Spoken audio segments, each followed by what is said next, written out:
Hi friends, स्वागत है आपका एक बार फिर। हमारी ये लास्ट पार्ट है हमारा ये अनएम्प्लॉयमेंट का। और आज जैसे कि तारीख अभी आज जैसे कि अगर मैं बात करूँ तो 17 मई 2022 चल रहा है। ठीक है। और ये सीरीज़ हमने स्टार्टिंग में बहुत धुआंधार स्टार्ट करी, करीब 55 से 56 लेक्चर्स हो चुके हैं। अब इस सीरीज़ को कंप्लीट करेंगे ताकि एक इकनॉमी का एक विंडो होता है जो कि आपके पास अगर हो कि हाँ यार यूट्यूब पे ये लेक्चर्स भी फ्री हैं ताकि आप लोग जो देख सकें। यहाँ पर देखिए दोस्तों, मैं फास्ट सीरीज़ भी लेके आऊँगा। अभी मैं डेप्थ में चल रहा हूँ, तो डेप्थ में ये चीज़ें ये होंगी, धीरे धीरे चलेंगी। आप भी समझते कि एक एक चीज़ को लेके चलेंगे। ये हमारा लास्ट पार्ट है इन बेरोज़गारी का, क्योंकि बेरोज़गारी में कुछ चीज़ें करानी है छुटपुट, तो उनको फटाफट हम देख लेते हैं ताकि आपको किसी तरह के क्वेश्चन जो अगर आए आपके यूपीएससी में तो आप उसको अच्छे से कर पाएँ। तो देखिए, मेरा मोटिव यहाँ पे ये नहीं है यार कि 4 घंटे में इकनॉमी समझा दो, 6 घंटे में समझा दो, तो कोई एक जुगाड़ समझा दो। वो जुगाड़ वाला यहाँ काम नहीं है। जुगाड़ है तो यार कहीं और देख लो। बहुत सारे हैं, बहुत सारे अच्छे अच्छे टीचर्स हैं जो 5 घंटे में, 6 घंटे में, 12 घंटे में इकनॉमी ख़त्म करा देते हैं। मैं ऑनेस्टली बात करूँ, कम से कम इकनॉमी 150 घंटे की है। अगर आप अच्छे से समझना चाहते हैं, अगर आपके पास ज़ीरो मतलब एक बोलते हैं ना जिसका डेप्थ नॉलेज चाहिए कि इन लेक्चर्स के बाद आप जो सच खुद बोलेंगे हाँ मज़ा आ गया, तो इसी चीज़ को ध्यान में रखते हुए अब डेली एक वीडियो आएगी। अभी रिसेंटली मैं कहीं थोड़ा प्रोजेक्ट्स में बिजी था, ठीक है, तो प्रोजेक्ट्स अब टीम को हैंड ओवर करके अब मैं लेक्चर्स में लगूंगा ताकि मैं आपको अपने हिसाब से मैं इकनॉमी समझा सकूं। बाकी आप लोग सपोर्ट कीजिए। हिंदी में कंटेंट लाना थोड़ा सा मुश्किल भी होता है, लेकिन अगर आप चाहेंगे सपोर्ट से तो हम भी कुछ अच्छा कर पाएंगे। तो आज का टॉपिक है फ्लिप वर्क के बारे में। देखिए, ये आखिर क्यों, पहले इसको समझो, ये क्यों पढ़ना है हमें। देखो ध्यान से समझना, इसमें कुछ हमें अगर हम बात करें तो हमें कुछ ना कुछ एक हमें कंक्लूजन भी मिलता है। ध्यान से समझना, एक तो हमें कंक्लूजन के लिए पढ़ना है कि हम इससे एक तो हमने इससे क्या सीखा। दूसरी चीज़, ये हमारे कहीं ना कहीं पीटी एग्ज़ाम भी ओरिएंटेड है। आप इसको इवन आप चाहें तो आप अपने मेंस में साथ साथ अपने इंटरव्यू में भी आप इसको कॉट कर सकते हैं। देखो हुआ क्या कि वही विलियम फिलिप थे एक, ठीक है, वो बहुत बड़े इकोनॉमिक्स थे, ठीक है, 1958 में उनके द्वारा बेसिकली जो है ये कर्व, अगर हम बात करें ये चीज़ देखो ध्यान से, इसको अगर मैं थोड़ा सा अगर मैं जूम करूँ, ठीक है, तो ये एक फिलिप कर्व है। ये देखो, ये जो कर्व है ये एक्चुअली देखो ये है इन्फ्लेशन रेट, यानी कि अगर हम बात करें तो इस पर अगर हम बात करें महंगाई की दर, ठीक है, महंगाई दर आप लिख सकते हैं। इसको आप बेरोजगारी दर कर सकते हैं। अब कुछ टीचर्स इसको इन्फ्लेशन में पढ़ाते हैं, कुछ टीचर इसको अनएम्प्लॉयमेंट में पढ़ाते हैं। वो उनके हिसाब से वो भी ठीक है अपनी जगह, जो इन्फ्लेशन में पढ़ाता है वो भी ठीक है। क्यों, ये टॉपिक इन्फ्लेशन से भी है, कुछ टॉपिक अभी अनएम्प्लॉयमेंट से भी है, तो ये भी ठीक है। तो हर आदमी का अपने टीचर के ऊपर है कि वो कैसे किस चीज़ को लेके चल रहा है। वो ये कहते हैं, देखो मोटा मोटा इसमें वो ये कहते हैं कि जो हमारी बेरोजगारी की जो दोस्तों दर होती है, ठीक है, जो बेरोजगारी की दर होती है वो कहीं ना कहीं इसमें जो है, अगर हम बात करें इसको, देखो जो बेरोजगारी की जो बेसिकली जो दर होती है वो कहीं ना कहीं अगर बात करें मुद्रास्फीति की दर में हमें जो है विपरीत संबंध जो है पाया जाता है। यानी विपरीत का मतलब आप इसको ऐसे लेके चल सकते हैं, ठीक है, यानी कि विपरीत संबंध पाया जाता है। यानी कि इसमें ये होता है, मतलब इसमें देखो मोटा मोटा इसमें यही बताया जा रहा है कि इसमें बेसिकली विपरीत संबंध जो है हमें देखने को मिलते हैं। ये इसका एक इनका जो शास्त्री विलियम फिलिप्स थे वो बेसिकली एक निष्कर्ष की तरफ जो है आगे बढ़े हैं। साथ में वो ये भी कहते हैं कि महंगाई के उस स्तर पर ही रोजगार उस स्तर हासिल किया जा सकता है। उनका अध्ययन ये कहता है कि जितनी ज़्यादा, ध्यान से समझना, जितनी ज़्यादा महंगाई होगी, मतलब वो ये कहते हैं, देखो बड़ी कमाल की बात कहते हैं दोस्तों, कि जितनी जितनी महंगाई दर होगी, जितनी ज़्यादा मतलब महंगाई दर होगी, उतना ही हमारे पास हमारे देश में बेरोजगारी जो होगी कम होगी। वो इस निष्कर्ष के ऊपर जो है कहते हैं। लेकिन अगर हम इनके डिटेल के अंदर अगर हम क्रिटिकल एनालिसिस करें तो वो ये इसमें ये कहते हैं कि इनके जो वक्र हैं, जो ये थ्योरी है, वो थ्योरी शॉर्ट टर्म के लिए तो ठीक है। शॉर्ट टर्म में हम कह सकते हैं कि इनका जो वक्र, फिलिप का वक्र है, वो काम कर सकता है। लेकिन अगर लॉन्ग टर्म में जाएं तो कहीं ना कहीं ये फिलिप वक्र एक तरह से बात करें तो इसमें विरोधाभास, यानी कि हमें कहीं ना कहीं कुछ ना कुछ हमें उल्टे संबंध, मतलब कि जो इनका ग्राफ है वो सही तरह से जो है काम नहीं कर पाता है। तो जिसके कारण फ्लिप वर्क के बारे में हमें ये देखने को मिलता है। तो मैंने आपको क्या बताया, फ्लिप वर्क अगर आता है तो हो सकता है आपको कोचिंग वाले टेस्ट सीरीज में परेशान करें फ्लिप वर्क के बारे में बताइए। तो इसको आपने ये ऐसे समझना है कि एक तो भाई सिंपल सी बात है, इसमें इन्फ्लेशन जो अगर बात करें रेट परसेंटेज के हिसाब से देखा जाता है, यानी कि मुद्रास्फीति दर देखी जाती है। दूसरा, इसमें बेरोजगारी दर को देखा जाता है और इनमें विपरीत संबंध पाया जाता है। इनका कंक्लूजन ये कहता है कि जितनी महंगाई दर अधिक होगी उतनी हमारी बेरोजगारी कम होगी। आप ऐसे याद रखें अपने शॉर्ट नोट्स को, जब आप ऐसे बनाएंगे तो आपको बहुत ज़्यादा मज़ा आएगा। एक जैसे ही एक और नियम हमें जो देखने को मिलता है उसका नाम है ओकुन का नियम। इसमें ये कहते हैं, देखो इसमें भी बेसिकली जो बात करी जाती है वो कहीं ना कहीं इन्वर्स रिलेशनशिप की बात करी जाती है। इन्वर्स रिलेशनशिप का मतलब होता है कि कहीं ना कहीं हमें जो है विपरीत संबंध के बारे में ही जो यहाँ पे भी जो है चर्चा करी जाती है। इसमें ये कहते हैं कि विकास दर, देखो विकास दर, वो ये कहते हैं कि विकास दर, ठीक है, और बेरोजगारी दर में जो होता है वो बिल्कुल का बिल्कुल जो बात के विपरीत संबंध जो हमें देखने को मिलता है।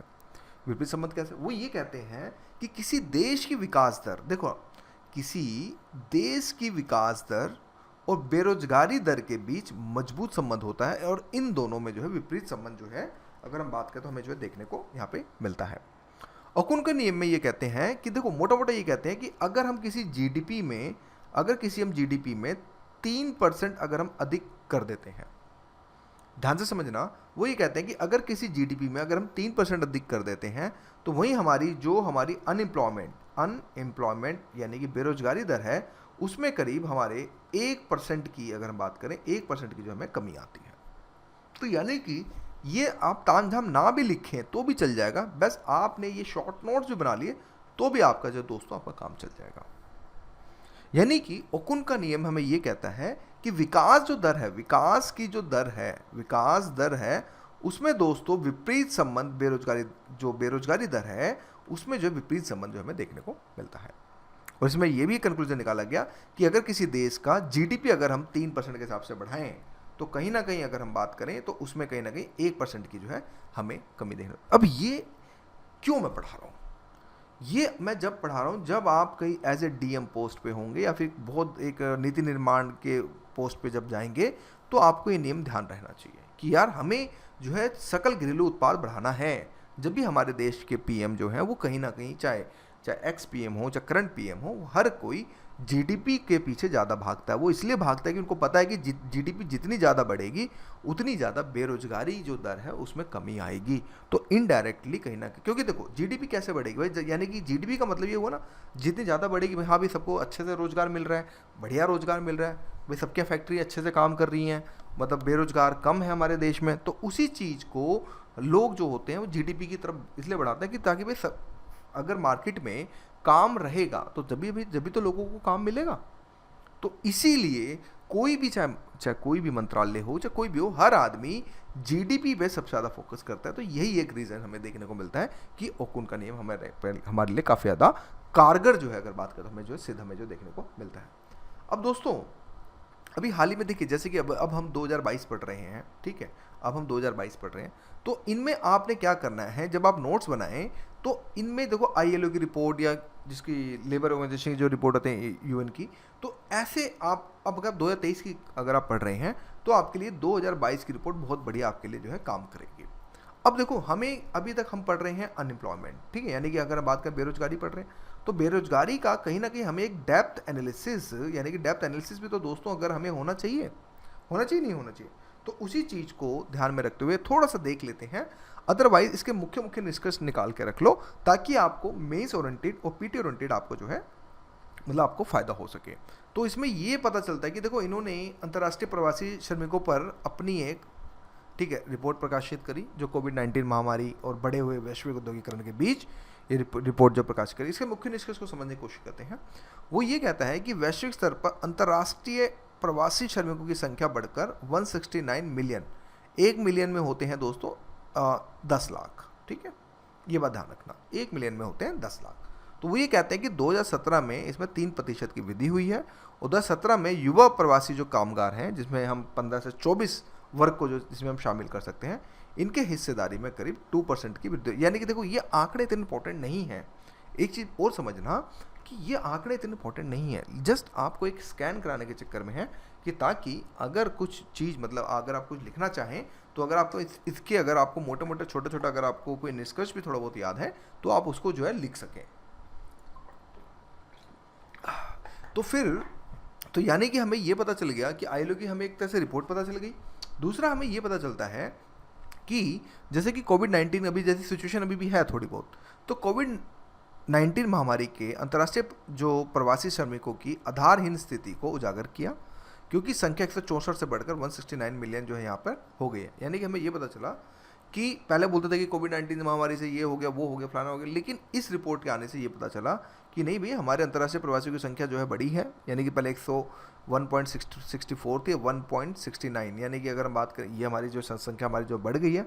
महिलाओं को कम वेतन वाली और कम कुशल नौकरियों में अधिक प्रतिनिधित्व दिया गया है। हमें ये भी रिपोर्ट बताती है कि जो हमारे देश की महिलाएं हैं दोस्तों, ठीक है, जो हमारे इस देश की बुनियाद है, अगर हम बात करें तो कहीं ना कहीं उनके साथ अगर हम बात करें कहीं ना कहीं उनके साथ इस तरह से भेदभाव किया जाता है, कहीं ना कहीं उनको जो है कम वेतन और कहीं ना कहीं कम वेतन जो है दिया जाता है। और ये फैक्ट है।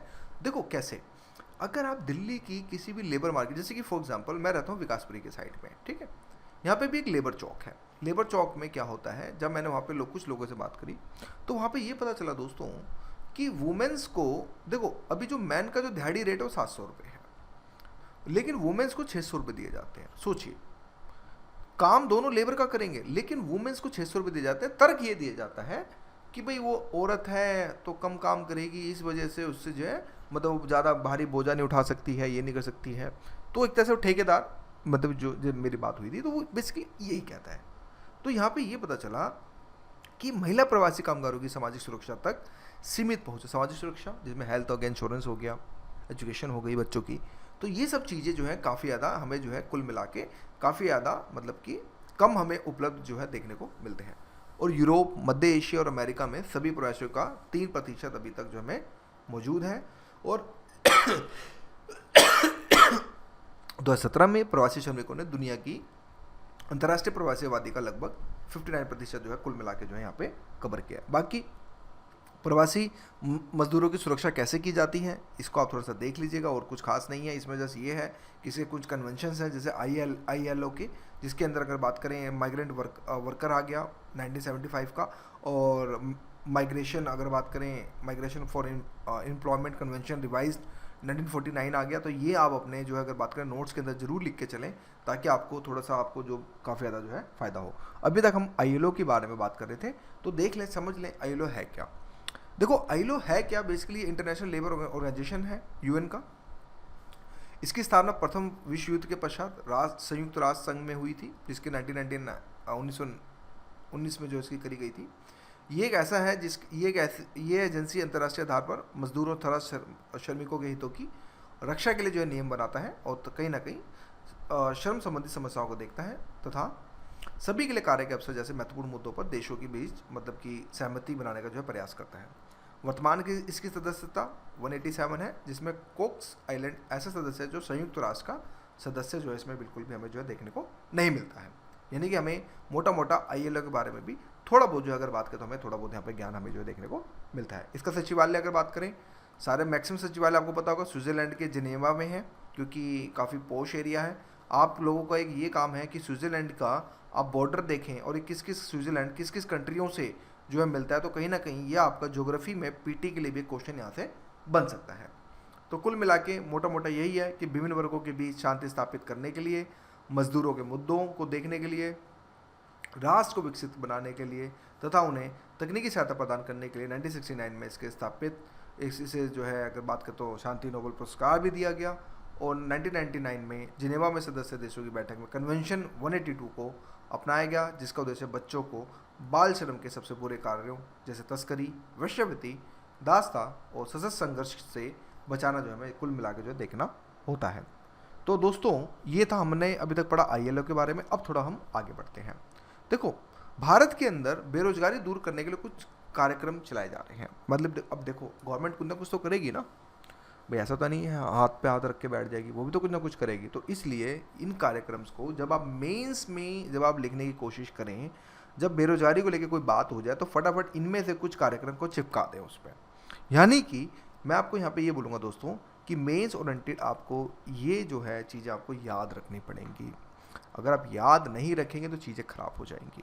तो इसलिए मैं आपको ये बोलूँगा इनको बहुत अच्छे से आप बिल्कुल बढ़िया से जो आप याद करके रखें, जिसमें आपका प्रधानमंत्री रोजगार सृजन कार्यक्रम है, जिसमें विनिर्माण क्षेत्र के लिए 25 लाख रुपए और सेवा क्षेत्र के लिए 10 लाख रुपए की क्रेडिट ऋण सीमा जो है प्रदान करी जाती है। यानी कि बेरोजगारों को प्रोत्साहन दिया जाता है कि आप अपना जो है हमसे लोन लें गवर्नमेंट से। हालांकि ये लोन लेना एक तरह से समझ लो ओखली में सर मारने के बराबर भी होता है, क्योंकि मैंने एक ऐसे बंदे से बात की थी जिसने जो एसएमई में मतलब कि उसने बोला कि मैंने लोन के लिए अप्लाई किया है। वो सीधा क्लियर कट बात कर रहा था मेरे से कि यार वहाँ पे घूस चलती है, बिना घूस के कुछ काम नहीं होगा, पहले उसको खिलाओ उसको खिलाओ। मतलब ये है कि अगर मान लो 5 लाख अगर आपका लोन मिल भी गया तो कहीं ना कहीं आपको 1 लाख रुपए के आसपास घूस खिलानी पड़ती है। ये मतलब उसका व्यक्तित्व था। ठीक है, फिर इसी की जैसे कौशल विकास कार्यक्रम के अंदर 2022 तक करीब 50 करोड़ लोगों को कुशल कार्मिक जो है तैयार करने का लक्ष्य रखा गया है। राष्ट्रीय ग्रामीण आजीविका मिशन भी जो है इसमें लाया गया है। साथ में इसमें दोस्तों महात्मा गांधी राष्ट्रीय ग्रामीण रोजगार मनरेगा भी आ रखा है, मेक इन इंडिया भी आ रखा है, दीनदयाल उपाध्याय श्रमजय कार्यक्रम भी आ रखा है, प्रधानमंत्री आपका जो है युवा मतलब योजना भी जो हमें देखने को मिली है। तो ये योजनाएं हैं, ये थोड़ा आप देख लीजिएगा, इसमें कुछ खास है नहीं बताने के लिए, जैसे तो आप देख लीजिएगा पढ़ लीजिएगा। आगे के राह में बस यही है दोस्तों कि देखिए हमें टेक्नोलॉजी के ऊपर भागना है ताकि हम अपने देश के अंदर कौशल विकास को सबसे ज़्यादा कर सकें। साथ में हमें इन्वेस्टमेंट चाहिए ताकि हम इन्वेस्टमेंट की तरफ हम थोड़ा बढ़ सकें। इसलिए हमारे लिए कहीं ना कहीं अमेरिका, हमारे लिए यूरोप बहुत ज़्यादा ज़रूरी है ताकि वहाँ से इन्वेस्टमेंट आ सके। इन्वेस्टमेंट आएगी तो टेक्नोलॉजी भी आएगी और हम अपने देश में जो पढ़ाई जो हमारी जो शिक्षा है उसका अच्छे से जो विकास कर सकें। यही सब जो हमें आगे के रास्ते जो है कुल मिला के हमें जो देखने को मिलते हैं। तो हमारा अनएम्प्लॉयमेंट टॉपिक कंप्लीट हो गया। अब हम नेक्स्ट टॉपिक मुद्रा से स्टार्ट करेंगे और मुद्रा को बहुत अच्छे से जो है लेके चलेंगे। तो गाइज ये था आज हमारी इसकी पीडीएफ मैंने टेलीग्राम पे शेयर कर रखी है, आप वहाँ से देख लीजिएगा। बाकी thank you and thank you for watching my video.